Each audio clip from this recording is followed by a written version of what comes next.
In the bustling downtown precinct of a major metropolitan city, Officer Richard Thompson prided himself on running things his way. With 20 years on the force, he'd developed certain habits and prejudices that went unchallenged, until one autumn morning changed everything. The incident began like any other traffic stop on Cedar Avenue. A sleek black Mercedes had rolled through a stop sign, or so Thompson claimed. As he approached the vehicle, he noticed the driver, a well-dressed black woman in her mid-40s, speaking on her phone through the car's Bluetooth system. "License and registration," he barked, not bothering with the customary greeting. His hand rested unnecessarily on his holster, a gesture that hadn't gone unnoticed by the driver.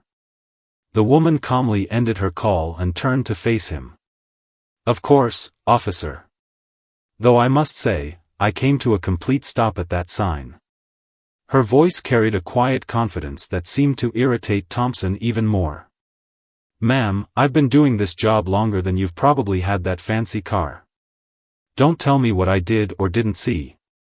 His tone dripped with condescension as he examined her license, looking for any excuse to extend the stop. The woman remained composed, her hands visible on the steering wheel. "Officer Thompson, I understand you're doing your job. However, I have a dashboard camera that recorded my complete stop. Would you like to review the footage?" Thompson scoffed, writing up a citation with deliberate slowness. "Listen here, I don't need some civilian telling me how to do my job. Maybe where you come from, people don't respect law enforcement, but in this city. Where I come from?" The woman's voice remained steady, but took on an edge of authority. "I come from right here, Officer Thompson. In fact, my office is just 3 blocks from here. Would you like to know where that office is?" Thompson continued writing, barely glancing up. "Ma'am, your attempts to intimidate an officer. Deputy Commissioner Andrea Richardson, Internal Affairs Division." She reached for her badge with measured movements. "I believe you've missed the last 3 departmental sensitivity training sessions, Officer Thompson. We should discuss that, along with this interesting interpretation of probable cause." The color drained from Thompson's face as he finally recognized her, the newly appointed head of Internal Affairs, whose photograph had been included in last month's departmental memo. He dismissed it then, just as he dismissed her now. Deputy Commissioner Richardson stepped out of her car, her badge catching the morning sunlight.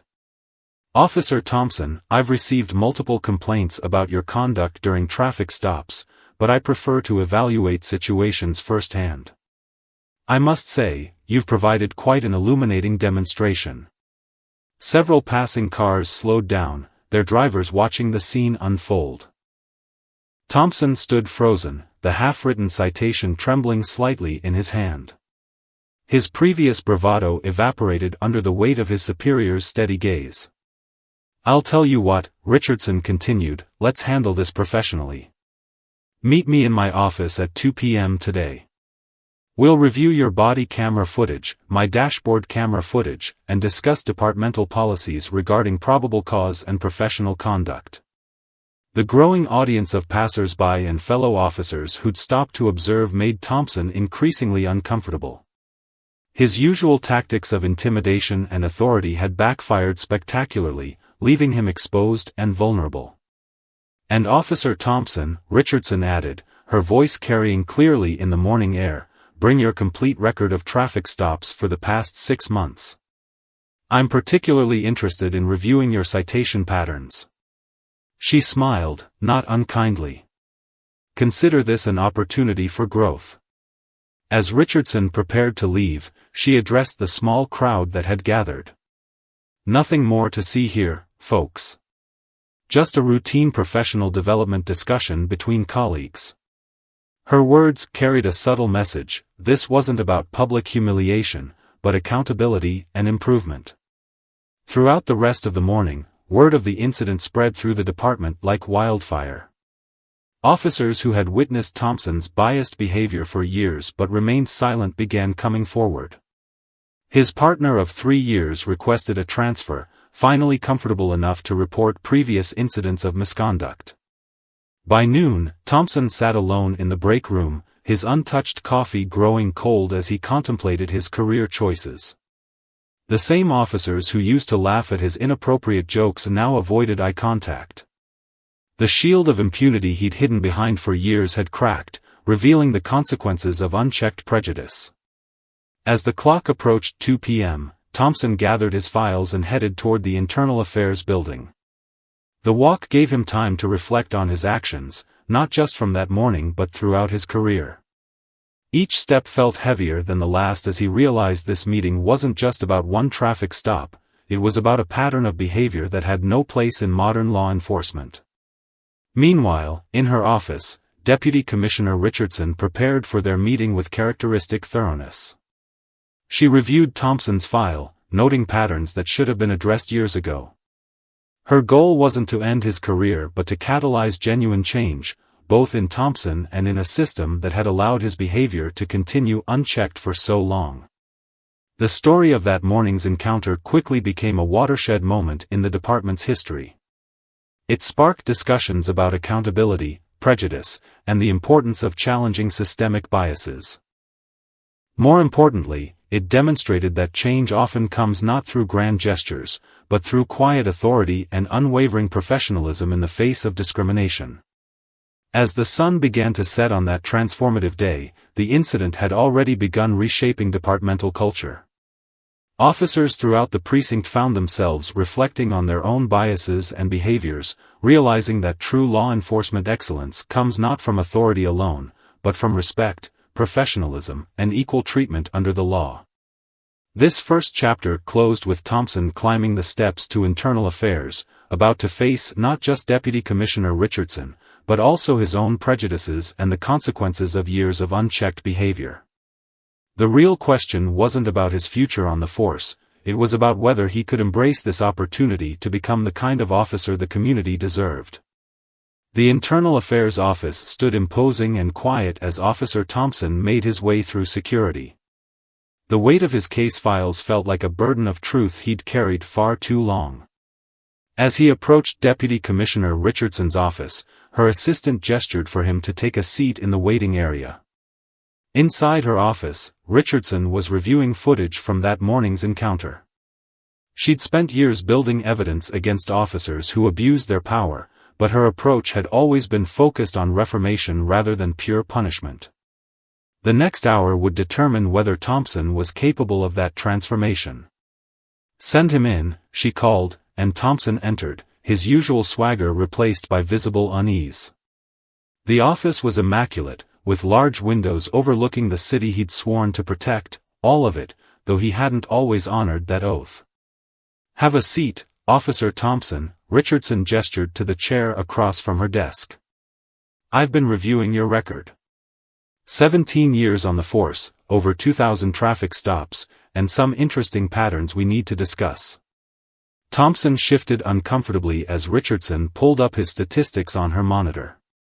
"Your citation rate for minority drivers is 3 times higher than the department average. Care to explain that?" "I go where the violations are, ma'am," he responded automatically, the words sounding hollow even to his own ears. Richardson turned her monitor so he could see the data. "Let's look at this morning's footage first." She played both his body camera video and her dashboard camera simultaneously.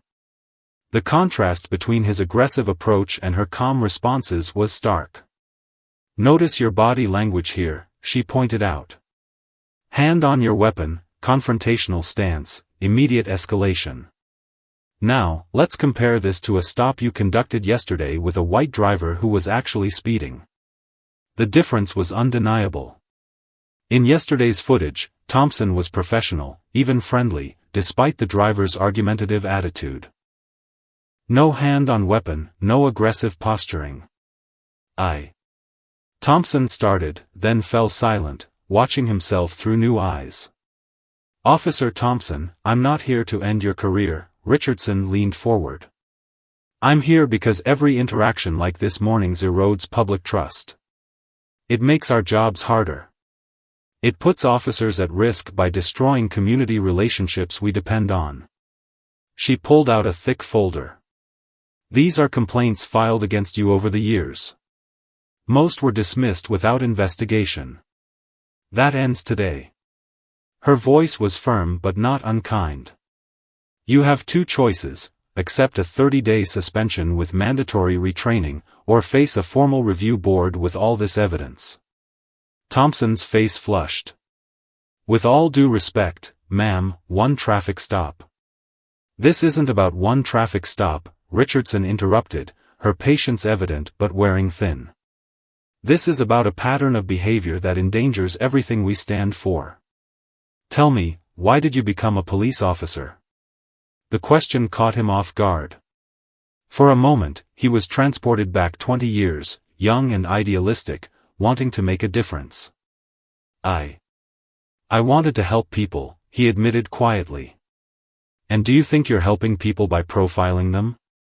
By making them fear the very officers sworn to protect them?" Richardson's words cut through years of justifications and excuses. Outside her office, the late afternoon sun cast long shadows across the city. Thompson stared out the window, seeing the community he patrolled in a different light. Every traffic stop, every interaction had shaped how those citizens viewed not just him, but all officers. "The retraining program isn't just sensitivity courses," Richardson continued. "You'll work with community leaders, hear their stories, understand their experiences. You'll learn about the historical context that has created the distrust you face on the streets." She pulled out another document. "This morning, 5 officers came forward with accounts of witnessing your misconduct. Your partner has requested a transfer." Each word landed like a blow, stripping away the layers of denial Thompson had built around himself. "Your choice needs to be made today," Richardson stated firmly. "But understand this, either way, the old way of doing things ends now. We're building a department that serves everyone equally, and officers who can't or won't adapt will find themselves obsolete." Thompson looked down at his hands, the same hands that had rested threateningly on his weapon that morning. "I never thought of myself as..." He trailed off. "As biased?" Richardson finished. "Few do. That's why recognition is the first step toward change. Your technical skills as an officer aren't in question, it's your approach that needs correction." She stood and walked to a wall of photographs, community outreach events, graduation ceremonies, children smiling with officers. "This is what effective policing looks like. Building trust, fostering relationships, treating everyone with dignity regardless of their appearance or address." Thompson followed her gaze, seeing what had been missing from his approach to the job. Each photo told a story of connection rather than confrontation, respect rather than fear. "I'll take the suspension and retraining," he said finally, his voice barely above a whisper. "I want to be better." Richardson nodded, sliding the paperwork across her desk. "Your retraining begins Monday. Until then, I want you to write a detailed report analyzing your approach to traffic stops over the past year. Be honest, nobody will see it but me." As Thompson signed the papers, a weight seemed to lift from his shoulders. The path ahead would be challenging, but for the first time in years, it felt right. "One more thing," Richardson added as he stood to leave. "When you return, you'll be assigned to community outreach. Your experience, both the mistakes and the learning process, can help other officers recognize and correct their own biases." Thompson paused at the door. "Deputy Commissioner, thank you. For not giving up on me." Richardson smiled slightly.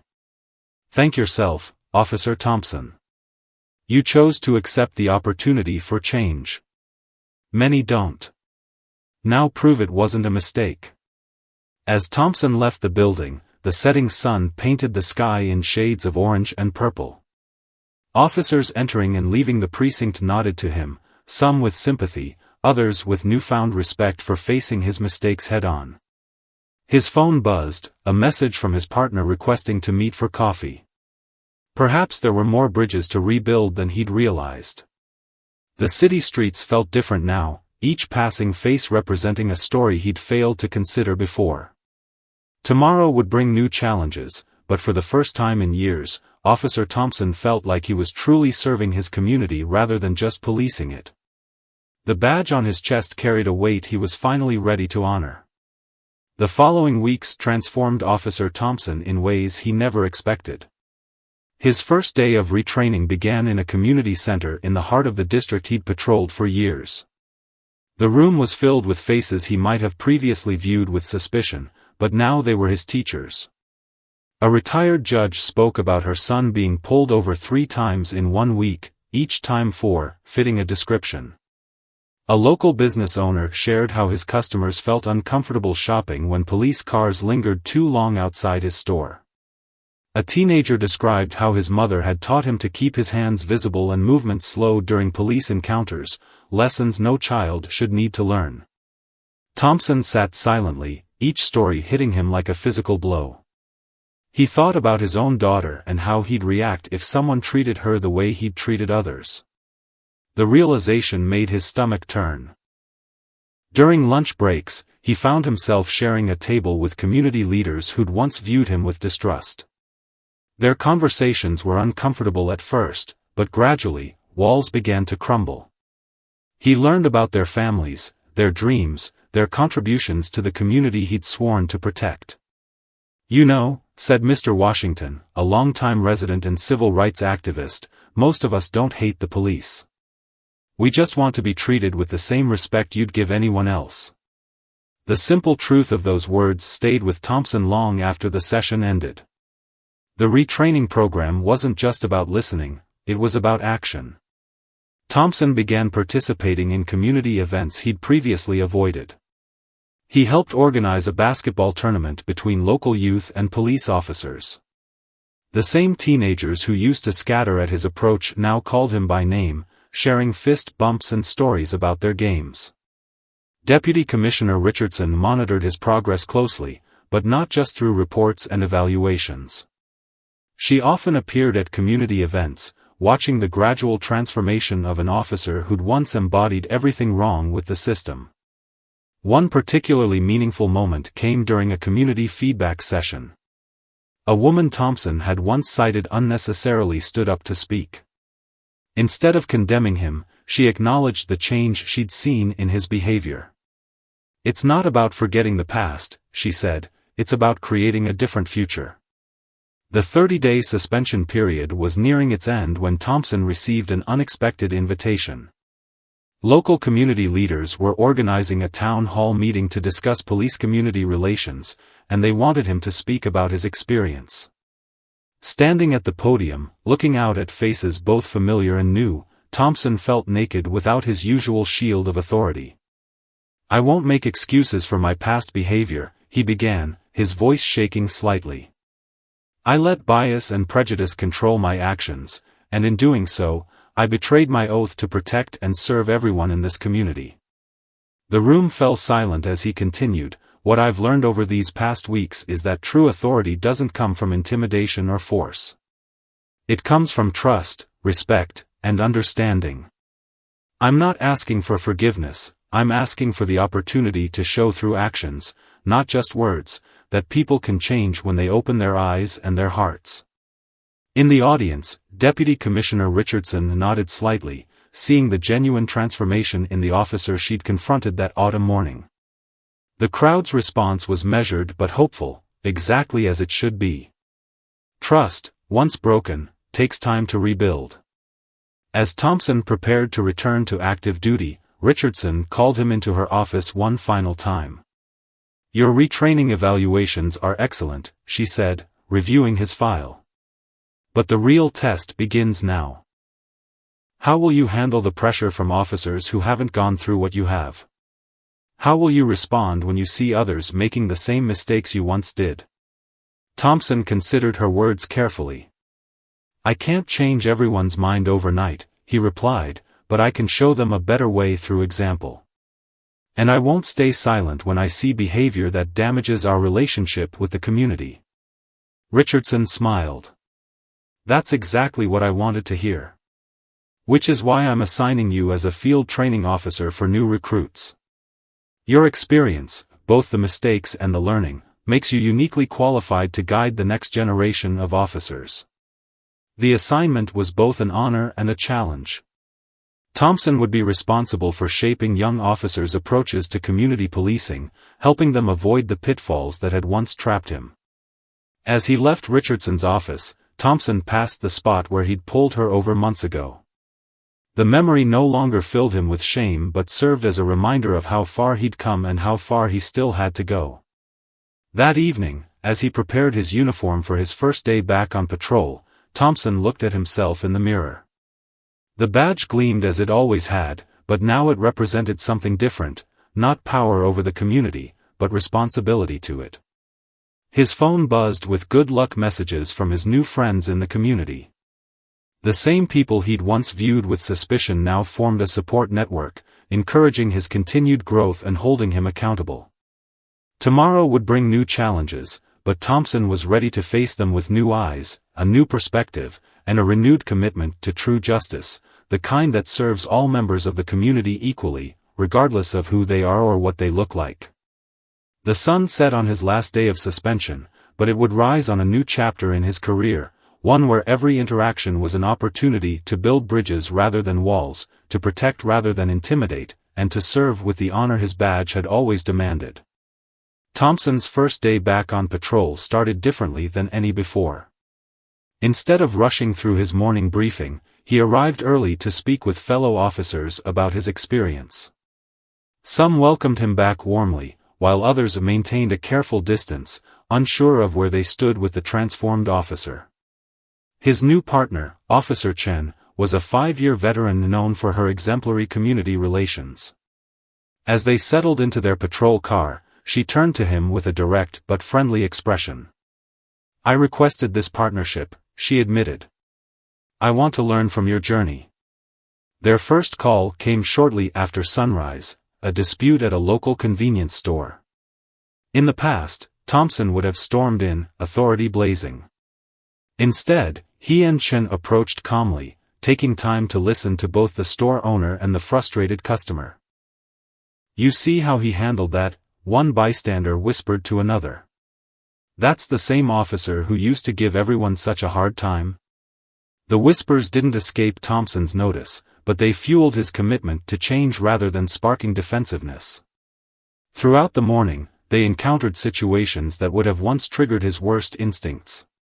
A group of young men hanging out on a corner. A car with tinted windows playing loud music.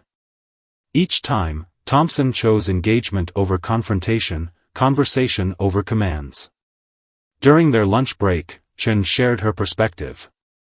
"You know, some officers think this new approach is soft," she said, stirring her coffee. "But I've seen how it actually makes our job safer. When people trust us, they help us. They share information. They see us as part of the community, not an occupying force." Their afternoon brought them to a local high school's career day. Deputy Commissioner Richardson had specifically requested Thompson's participation, a test of his ability to engage with young people who might have preconceptions about law enforcement. Standing before a classroom of teenagers, Thompson felt more vulnerable than he had facing armed suspects. "I'm not here to tell you that every police officer is perfect," he began honestly. "I'm here to tell you how I learned to be better, and why it matters." The students, initially skeptical, leaned forward as Thompson shared his story. One young man raised his hand. "My brother got arrested last year," he said, voice tight with emotion. The officer didn't listen to anything he tried to say. Instead of becoming defensive, Thompson nodded. "That's exactly the kind of situation I'm working to change. Can you tell me more about what happened?" The classroom fell silent as the student shared his story, and Thompson used it as a teaching moment about the importance of listening and presuming innocence. After school, Thompson and Chen responded to a call that hit close to home, a traffic stop gone tense. Another officer had pulled over a black woman with 2 children in the car, and the situation was escalating.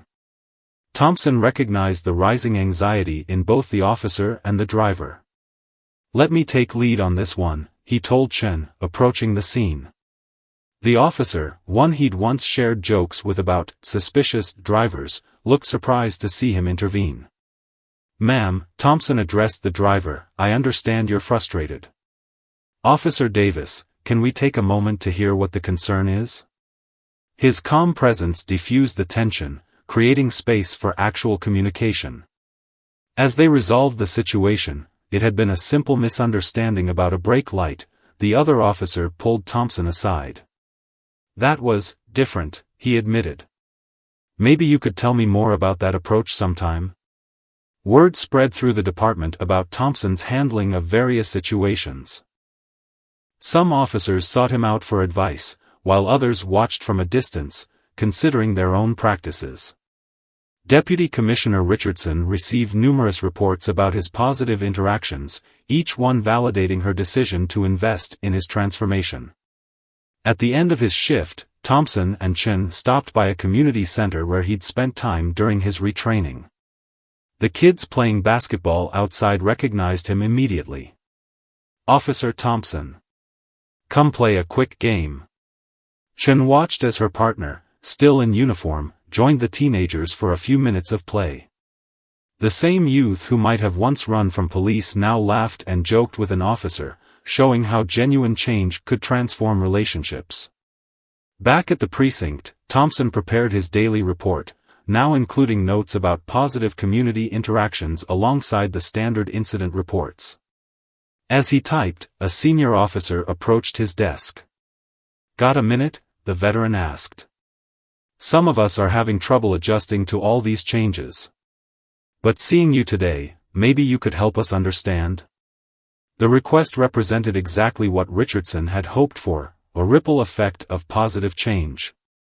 That evening, as Thompson headed home, he passed the spot where everything had changed months ago.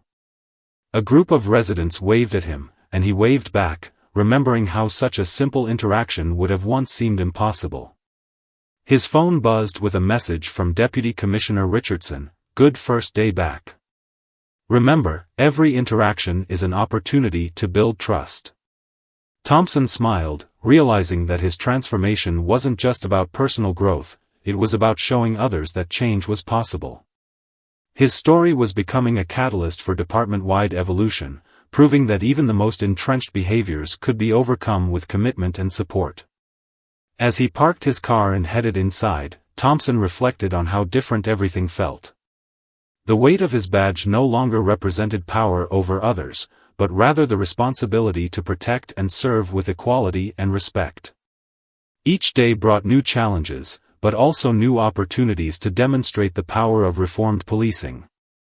His daughter ran to greet him at the door, and he hugged her tight, grateful that she would grow up seeing a different kind of police officer, one who worked to unite rather than divide, to protect rather than intimidate, to serve all members of the community with equal dignity and respect. 3 months into his return to active duty, Thompson faced his biggest challenge yet. The department announced a series of promotional exams, including one for sergeant. Several officers encouraged him to apply, seeing his transformation as exactly what the department needed in its leadership ranks. Deputy Commissioner Richardson called him to her office to discuss the opportunity. "Your recent performance evaluations are exceptional," she said, reviewing his file. "More importantly, you've become a bridge between the department and the community. We need that perspective in our leadership." Thompson sat quietly, considering the implications. "Some officers still see me as a traitor to the old way of doing things," he admitted.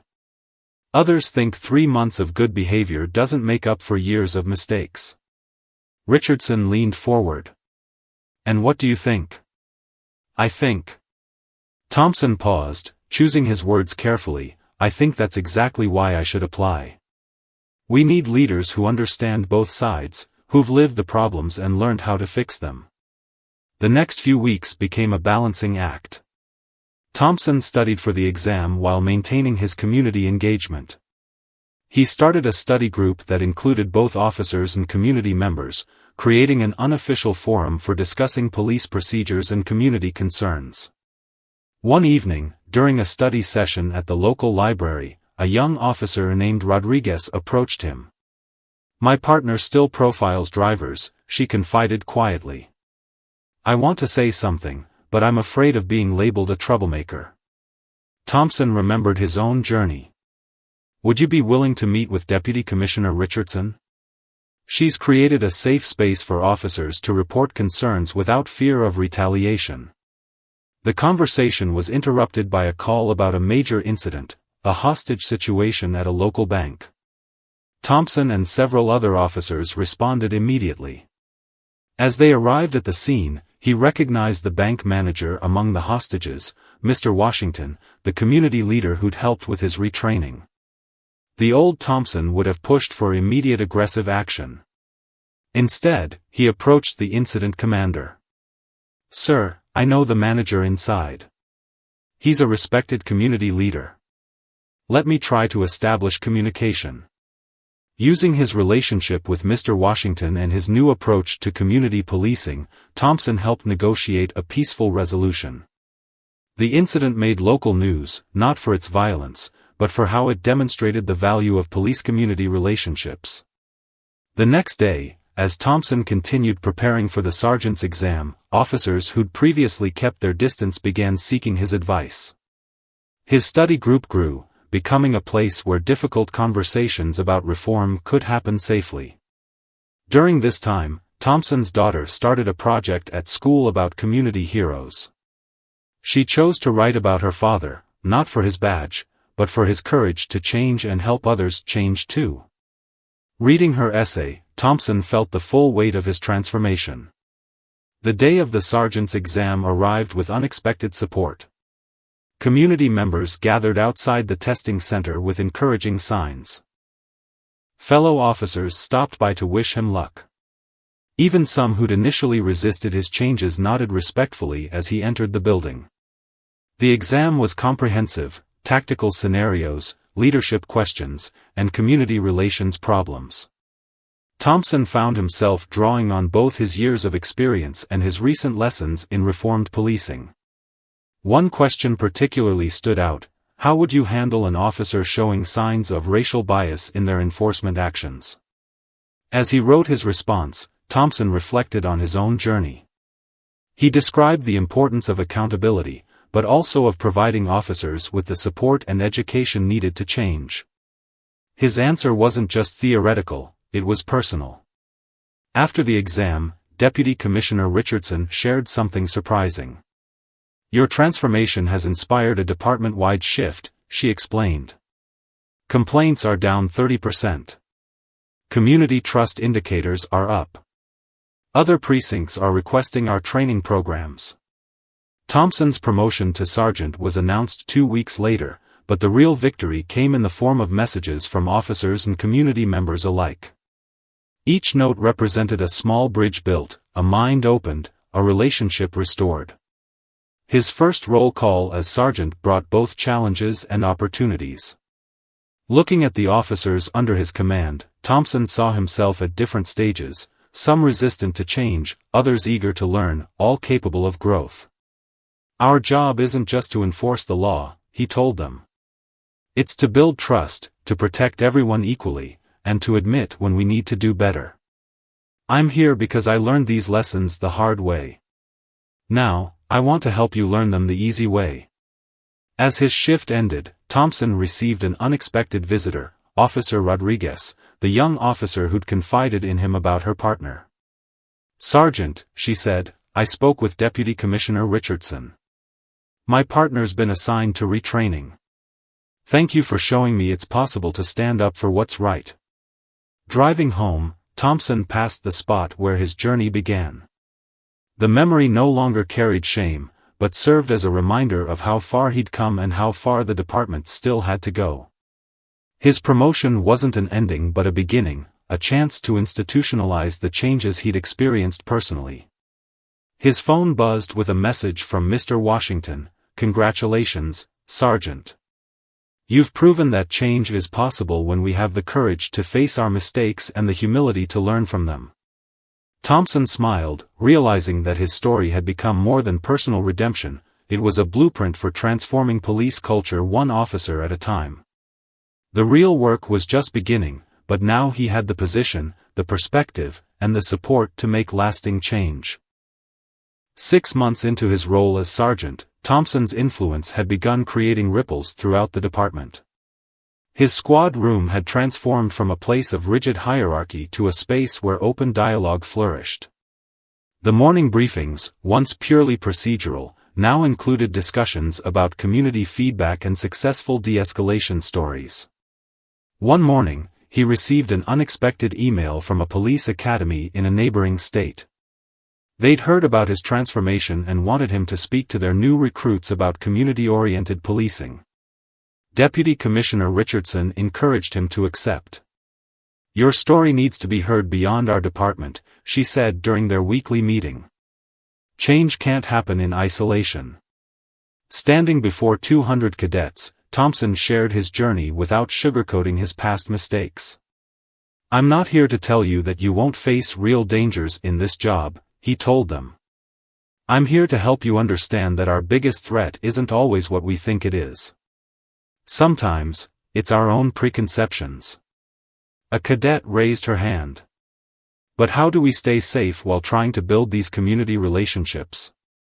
Thompson nodded, acknowledging the valid concern. "Professional awareness doesn't mean prejudging people. In fact, I've found that genuine community connections make our job safer. When people trust us, they warn us about real threats instead of seeing us as the threat." After his presentation, several instructors approached him about developing a curriculum based on his experiences. The old Thompson would have seen this as a chance for personal glory. The new Thompson saw it as an opportunity to prevent others from making his past mistakes. Back at his precinct, Thompson faced a difficult situation. An anonymous tip suggested that one of his officers was accepting bribes to ignore certain traffic violations. The old system would have buried such accusations. The new Thompson launched a thorough but discreet investigation. The evidence proved conclusive. Officer Peters, a 15-year veteran, had been selectively enforcing traffic laws based on payments.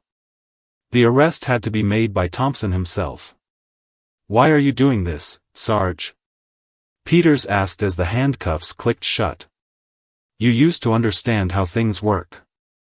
Thompson met his eyes. "I understand better now than I ever did. This badge means serving everyone equally, not serving ourselves."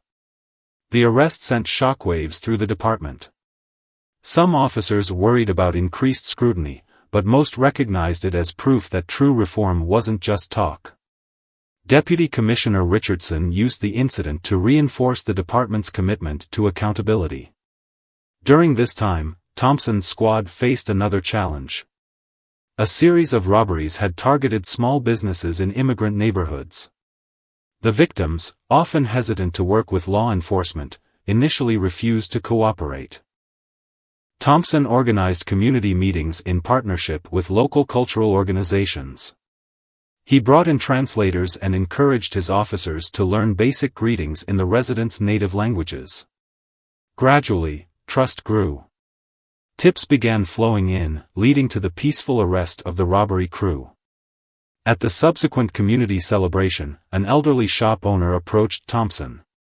"When my family came here 20 years ago," she said through a translator, "we were taught to fear the police. Now my grandchildren want to become officers. This is because of you." The woman's words sparked an idea.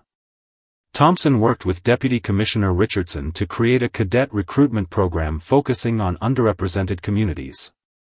They offered preparatory classes, mentorship, and support through the application process. "We can't truly serve all communities unless we reflect those communities," Thompson explained to his officers. Some resisted the initiative, seeing it as lowering standards. Thompson invited them to help teach the prep classes, showing them firsthand the quality of candidates they were attracting. His own daughter, now in high school, began volunteering with the program. "Dad," she said one evening, "remember when I used to be embarrassed to tell people you were a cop? Now I'm proud to talk about what you do." The comment hit home. Thompson realized his transformation hadn't just affected his professional life, it had healed his family relationships too. His wife noted how he no longer brought anger and frustration home from work. Instead, he shared stories of progress and positive change. As the year drew to a close, Deputy Commissioner Richardson called Thompson to her office again. "The chief is retiring," she announced. "I'm being promoted to commissioner. I want you to take my place as head of internal affairs." Thompson sat back, surprised. "That's a big jump from sergeant." Richardson smiled. "Sometimes the best person for a job isn't the one with the most rank, but the one with the most relevant experience. You've lived both sides of this issue. You understand the importance of accountability and the possibility of redemption." The offer represented more than a promotion. It was a chance to institutionalize the changes he'd championed, to ensure that future generations of officers would start their careers with the insights he'd gained through hard experience. That evening, Thompson drove past the spot where everything had changed. The street looked the same, but everything else was different. He wasn't just enforcing the law anymore, he was helping to reshape what law enforcement could be. His phone buzzed with congratulatory messages as news of his pending promotion spread. But the one that meant the most came from a young officer who'd been through his training. "You showed us that doing the right thing isn't weakness. It's the greatest strength we have." Thompson smiled, knowing that his journey from that traffic stop to this moment wasn't just a personal story anymore. It had become a testament to the possibility of change, a blueprint for reform, and a promise to communities that had long waited for justice to truly mean justice for all. The transition to head of internal affairs brought new challenges that tested Thompson's commitment to reform. His first week in the position, he received a thick file detailing complaints against officers across multiple precincts. Among them was a report about excessive force that bore striking similarities to his own past behavior. "Everything comes full circle, Deputy Commissioner, now Commissioner," Richardson observed as they reviewed the cases together. "How do you plan to handle it?" Thompson spent hours studying the officer's record. Officer Patel was known for his high arrest rates but had accumulated numerous civilian complaints. Like Thompson's old self, he seemed blind to his own biases. Instead of immediately calling Patel in for disciplinary action, Thompson decided on a different approach. He arranged to ride along with the officer, observing his interactions firsthand. During their shift, he noticed the subtle ways Patel's behavior changed depending on the neighborhood they patrolled. "You remind me of someone I used to know," Thompson told him during their lunch break. "Someone who thought he was doing his job right, until someone showed him a mirror." Patel bristled initially. "With all due respect, sir, these streets aren't getting any safer by being soft." "Let me show you something," Thompson replied, pulling out his tablet. He showed Patel crime statistics from his own precinct, how community cooperation had led to higher solve rates, how building trust had resulted in more preventive tips, how treating people with respect had actually made the job safer. The conversation sparked a department-wide initiative. Thompson established a mentorship program pairing officers who'd gone through retraining with those showing similar patterns of behavior. The program, dubbed Reflection and Connection, soon gained national attention. During this period, Thompson faced resistance from unexpected quarters. Some community activists argued that his promotion was just window dressing, that one reformed officer couldn't change a system. Others questioned whether his transformation was genuine or merely politically expedient. He addressed these concerns head-on at a town hall meeting. "I don't ask for blind trust," he told the assembled crowd. "I ask for the opportunity to prove through actions that change is possible. Judge us by our results, not our promises." The results began speaking for themselves. Under Thompson's leadership, internal affairs transformed from a dreaded punitive body to a resource for officer improvement. Complaints were addressed promptly and transparently. Officers who showed genuine effort to reform received support and mentoring rather than just punishment. One morning, Thompson received an unexpected visitor, a young man he'd arrested years ago, before his transformation. The man had recently graduated from law school and was working with a police accountability organization. "I remember how you treated me during that arrest," the man said. "I also remember seeing you at community events after your retraining, how different you were. That's why I'm here. We're developing a program to help departments nationwide implement similar reforms. We need your input." The collaboration that followed brought together former adversaries, police officers, community activists, civil rights attorneys, and reformed officers like Thompson. Together, they created a comprehensive approach to police reform that addressed both institutional policies and individual behavior. Commissioner Richardson supported the initiative fully. "This is how real change happens," she said during a press conference. "Not through confrontation alone, but through collaboration between those who've experienced the problem from all sides." Thompson's daughter, now preparing for college, chose to study criminal justice, inspired by her father's journey. "But I want to work on policy reform," she told him. "Someone needs to fix the system that allowed those problems in the first place." Her words made Thompson reflect on how his personal transformation had sparked wider changes. The department's training academy had completely revised its curriculum, incorporating lessons from his experience. New recruits now spent significant time in community immersion programs before ever putting on a uniform. His old partner, Officer Chen, had been promoted to lead the Community Relations Division.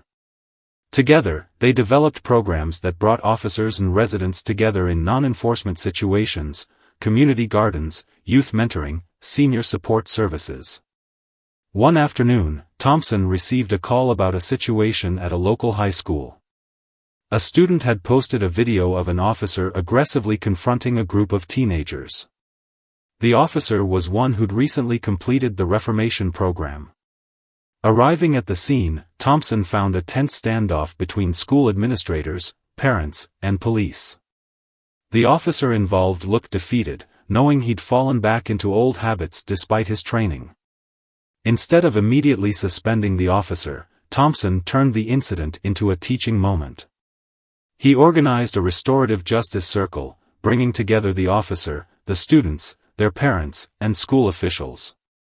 The process wasn't easy, but it resulted in genuine understanding on all sides. "This is what accountability looks like," Thompson explained to his staff afterward. "Not just punishment, but restoration. Not just correction, but connection." As his first year as head of internal affairs drew to a close, Thompson received an invitation to speak at a national police reform conference. Looking out at the audience of officers, activists, and community leaders from across the country, he saw the ripple effects of that fateful traffic stop continuing to spread. "Change isn't just possible," he told them, "it's essential. And it starts with one simple truth: the willingness to admit when we're wrong and the courage to do better." His phone buzzed during the speech, a message from Commissioner Richardson with a photo. It showed the spot where she'd pulled him over, now transformed into a community pocket park. The sign read, "Unity Park, where change begins." Thompson smiled, recognizing that his story had become something larger than himself. It had become a symbol of hope, a testament to the possibility of transformation, and a roadmap for others seeking to bridge the divide between police and community. 2 years into his role as head of internal affairs, Thompson sat in his office reviewing the department's latest community trust metrics. The numbers told a story of transformation: civilian complaints down by 60%, community cooperation up by 70%, and officer satisfaction rates at an all-time high. A knock on his door interrupted his review. Commissioner Richardson entered, carrying a newspaper. "Have you seen this?" she asked, placing it on his desk. The headline read, "Department's Reform Model Selected for National Pilot Program." The Justice Department had chosen their department's Reformation program as a template for police departments nationwide. Thompson's journey from that traffic stop to now would become a blueprint for systematic change across the country. "They want you to oversee the implementation," Richardson said, watching his reaction. It would mean taking a temporary leave from internal affairs, traveling to different cities, working with departments facing similar challenges. Thompson looked at the photos on his office wall, images of community events, graduation ceremonies of reformed officers, children playing safely in neighborhoods that once feared police presence. Each picture represented a small victory in the larger battle for trust and accountability. "What about our work here?" he asked, thinking of the ongoing projects and the officers still in various stages of reformation. Richardson smiled. "The foundation you've built is strong. The systems you've put in place work not because of one person, but because everyone has bought into the vision. Maybe it's time to share that vision more widely." That afternoon, Thompson called a meeting with his team. Officer Rodriguez, now a lieutenant overseeing the Reformation program, had proven herself a capable leader. The young officers she'd trained were among the department's finest, combining professional effectiveness with community sensitivity. "I have an opportunity to take our program national," he announced. "But I need to know you're ready to carry it forward here." Rodriguez stepped forward. "You taught us that true change isn't about one person, it's about creating a culture where everyone holds themselves and each other accountable. We're ready." The decision to accept the national role wasn't easy. Thompson had built something special in his department, but he recognized that the problems he'd helped solve existed everywhere. The same biases, the same defensive reactions, the same resistance to change that he'd once embodied were present in departments across the country. His last day in the office was marked by an unexpected gathering. Officers, community leaders, and citizens filled the department's courtyard. Mr. Washington, now a police oversight committee member, stepped up to speak. "When Officer Thompson first started his transformation, many of us were skeptical," he admitted. "We'd seen too many false starts, too many empty promises. But he showed us that real change is possible when someone has the courage to look in the mirror and the humility to learn from their mistakes." Thompson's daughter, now a junior policy analyst working on police reform, stood proudly beside him. "My father's story isn't just about one officer changing," she told the crowd. "It's about how that change can ripple out to transform entire communities." As he packed up his office, Thompson found the citation book from that fateful day. He'd kept it as a reminder of where his journey began. Each page represented not just mistakes of the past, but possibilities for the future. His first assignment in the national program took him to a department facing similar challenges to those he'd once faced. The resistant attitudes, the defensive postures, the us versus them mentality, it was all familiar. "I'm not here to judge you," he told the assembled officers. "I'm here because I was you. And I learned that being a better officer doesn't mean being a weaker one. It means being stronger in ways that truly matter." The national program faced its share of challenges. Some departments resisted change, seeing it as a threat to their authority. Others worried about the resources required for comprehensive retraining. But Thompson had anticipated these concerns.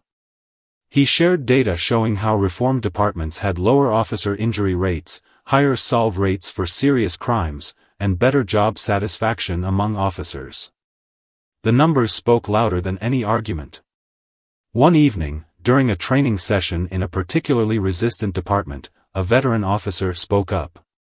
"Why should we listen to you? You betrayed your own." Thompson met his gaze steadily. "The only betrayal is failing to serve and protect all members of our communities equally. Everything else is growth." As the national program gained momentum, Thompson received an unexpected call from his old precinct. A young officer he'd mentored had prevented a potential tragedy by de-escalating a situation that could have turned violent. The officer credited Thompson's teachings about looking beyond initial impressions and treating everyone with dignity. "Your legacy isn't just in the programs you've created," Commissioner Richardson told him during one of their regular check-ins. "It's in the lives touched, the officers transformed, the communities healed." On the anniversary of his traffic stop, Thompson returned to Unity Park. The small green space had become a symbol of possibility, a reminder that change, while difficult, was always possible. A group of children played basketball nearby, their game pausing as they recognized him. "Officer Thompson," they called out, waving. Among them were kids from all backgrounds, playing together without fear or suspicion, the future he'd hoped to build. His phone buzzed with a message from his daughter. "Dad, the policy reforms we've been working on just passed. Your story helped make it happen. Change really does begin with one person willing to admit they were wrong." Thompson sat on a park bench, watching the sunset paint the sky in shades of hope. His journey had come full circle, but the ripples of change continued to spread. In departments across the country, officers were learning what he'd learned, that true strength lies not in power over others, but in the power to change oneself. The story wasn't over. In many ways, it was just beginning. But Thompson knew that each small victory, each mind opened, each bridge built, was another step toward the kind of law enforcement he'd come to believe in, one that truly served and protected all people, with justice, dignity, and respect.